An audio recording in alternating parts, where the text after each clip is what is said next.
لڑکے کی دوسری شادی اور لڑکی کی پہلی شادی ہو تو اسلام میں اس سے لڑکی کو کیا اجر ملے گا؟ یہ بڑا سوال پوچھا جاتا ہے لڑکیوں کی طرف سے، اور میرے پاس ایسی کمپلین بھی آئی ہیں کہ ایک خاتون کسی مرد کی دوسری بیوی بن گئی اور وہ مرد نہیں نبھا پا رہا تھا، 2 بیویوں کی پالنے کی صلاحیت نہیں تھی، وہ دوسری پہ ظلم کر رہا ہے، وہ ٹائم نہیں دے رہا۔ تو جب کیس میرے پاس آیا تو میں نے لڑکی والوں سے پوچھا کہ بھائی جب آپ کو پتا تھا کہ یہ بندے میں صلاحیت نہیں ہے، یہ برابری نہیں کر سکتا، اس میں کانفیڈنس نہیں ہے، تو آپ نے کیوں کی اس سے اپنی بیٹی کی دوسری شادی؟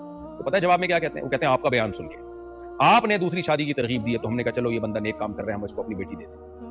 میں نے کہا میں دوسری شادی کی ترغیب مردوں کو دیتا ہوں، خواتین کو کبھی بھی میں نے ترغیب نہیں دی ہے کہ کسی مرد کی دوسری بیوی بنے۔ اب آپ کہیں گے یہ عجیب سی بات ہے، مردوں کو 4 شادیوں کی ترغیب دی جا رہی ہے اور عورتوں کو کہا جا رہا ہے کہ آپ کسی مرد کی دوسری، تیسری، چوتھی بیوی نہ بنے، یہ پھر مرد کریں گے کیسے؟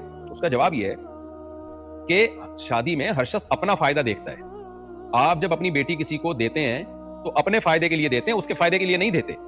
اب ایک آدمی اگر 4 شادیاں کرنا چاہ رہا ہے، وہ اپنے فائدے کے لیے کر رہا ہے، تو وہ بھیجے، سب جگہ پیغام بھیجے، وہ کوشش کرے کنواری سے کرے، خوبصورت سے کرے، لیکن ملے گی نہیں اس کو، اس لیے کہ کوئی کنواری اس سے کرے گی کیوں؟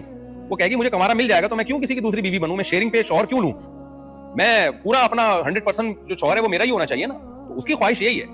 ہاں اسے اگر کوئی کنوارا نہیں ملے گا یا مل تو رہا ہے لیکن اس کے اسٹیٹس کا نہیں ہے، تو پھر وہ دوسری شادی والے کو پہلی والے پہ ترجیح دے گی، وہ اپنا فائدہ دیکھ کے دے گی، یعنی اس لیے کہ some thing is better than nothing. جیسے بعض لڑکیوں کی عمریں نکل رہی ہوتی ہیں تو ان کو نہیں مل رہا ہوتا کنوارا کوئی، تو وہ پھر ہم ان سے کہتے ہیں بھائی اب ساری زندگی نکاح کے بغیر گزارنے سے بہتر ہے کسی کی دوسری بیوی بن جاؤ، کسی کی تیسری بن جاؤ، کسی کی چوتھی بن جاؤ۔ ایک نااہل کی پہلی بیوی بننے سے بہتر ہے کسی سمجھدار اور ذمہ دار کی چوتھی بن جاؤ۔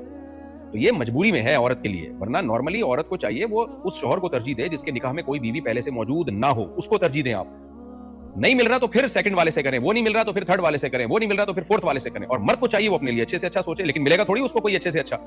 بھائی آپ کی جب ایک شادی ہو گئی ہے تو دوسری آپ کو کوئی طلاق یافتہ یا بیوی ملے گی، کماری کیوں کرے گی آپ سے؟ اور اگر کر رہی ہے تو سبحان اللہ آپ کر لیں اس سے۔ تو اس طرح سوسائٹی میں خود بخود جو ہے یہ مسائل ختم ہو جائیں گے اور یہ اچھی ایڈجسٹمنٹ ہو جائے گی، ہر ایک کو اس کے جوڑ کا رشتہ مل جائے گا۔ تو اس لیے میں لڑکیوں کو ترغیب نہیں دیتا کہ آپ کسی مرد کی دوسری بیوی بنیں۔ ہاں اگر کوئی اچھا رشتہ نہیں مل رہا آپ کو، پہلا والا جو پہلی کر رہا ہو، یا آپ مالدار ہیں وہ انتہائی غریب ہے آپ کے خرچے نہیں اٹھا سکتا، تو پھر بہتر ہے کسی مالدار سے کر لیں آپ۔ تو آپ نے اپنا فائدہ دیکھنا ہے، لڑکی والوں نے میرے بیان سن کے آپ قطعاً ایسا نہ کریں کہ جی آپ کو ایک کنوارا مل سکتا ہے اور آپ بلا وجہ ایک مرد کی دوسری بیوی بن رہے ہیں۔ جو مفتی صاحب نے کہا، مفتی صاحب نے مردوں کو کہا ہے 4 شادیوں کا، مفتی صاحب نے عورتوں کو نہیں کہا کہ جی وہ کسی مرد کی دوسری بیوی بنے۔ وہ بنے اس وقت جب ان کو پہلا کوئی اچھا مل نہ رہا ہو، پھر بن جائیں کسی مجبوری کے حکام اور ہوتے ہیں۔